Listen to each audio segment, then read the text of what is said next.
क्या आप जानते हैं कि कानपुर की एक टीनेजर लड़की ने ब्रिटिश ऑफिसर को जहर देकर मारा था और कभी पकड़ी नहीं गई। आज सुनिए कानपुर के उन हीरोज की कहानी जिन्हें इतिहास ने भुला दिया। पहली कहानी भगवान दास महेश्वरी की। सिर्फ 16 साल के थे। 1930 में सॉल्ट मार्च के दौरान फूलबाग में ब्रिटिश गुड्स की दुकान चलाई। पुलिस ने पकड़ा, इतनी टॉर्चर की कि स्पाइन डैमेज हो गई। जिंदगी भर व्हीलचेयर पर रहे लेकिन कभी माफी नहीं मांगी। दूसरी कहानी और भी दिलचस्प है। श्यामा देवी, कर्नलगंज की एक टीचर, दिन में पढ़ाती थीं, रात में सीक्रेट मैसेजेस पहुंचाती थीं। ब्रिटिश रिकॉर्ड्स में उनका कोड नेम था स्कूल मास्टर। सब सोचते थे ये कोई आदमी है। 1942 में उनके घर से आर्म्स का जखीरा मिला। गिरफ्तार हुई लेकिन जेल से एक चिट्ठी भेजी, मेरा एक और वेयर हाउस है, कहाँ कभी नहीं बताया। तीसरा नाम ज्वाला प्रसाद, ग्वालटोली का एक मामूली हलवाई, लेकिन उसकी दुकान थी रेवोल्यूशनरीज का सीक्रेट मीटिंग पॉइंट। मिठाई के डिब्बों में मैसेजेस, वेपन्स और पैसे स्मगल होते थे।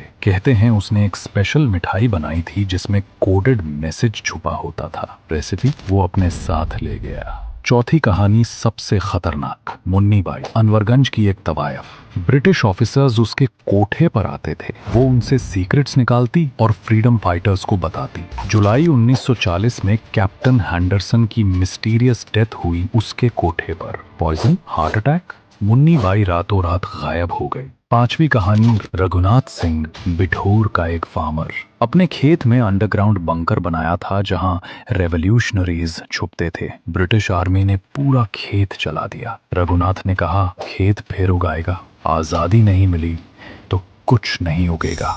उस बर्न्ड फील्ड में आज रघुनाथ नगर बसा है, लेकिन वो बंकर अभी भी है। छठा नाम मास्टर हरनम सिंह, डीएवी स्कूल का स्पोर्ट्स टीचर। दिन में बच्चों को हॉकी सिखाता, रात में बॉम्ब्स बनाता। उसकी हॉकी टीम के सारे प्लेयर्स एक्चुअली फ्रीडम फाइटर्स थे। टीम का नाम था 11 टाइगर्स। ये ब्रिटिश के मोस्ट वांटेड थे।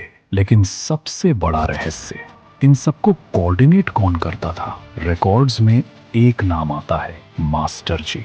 ये हरनम सिंह नहीं था, ये कोई और था जो कभी सामने नहीं आया। लोकल लोग कहते हैं मास्टर जी एक्चुअली एक ब्रिटिश ऑफिसर की इंडियन वाइफ थी, मिसेस चार्लट विलियम्स। वो अपने हस्बैंड के डॉक्यूमेंट्स कॉपी करके भेजती थी। इंडिपेंडेंस के बाद वो एक सरकारी स्कूल की प्रिंसिपल बनी। कौन सा स्कूल? वो स्कूल आज भी कानपुर में है, नाम नहीं बता सकता।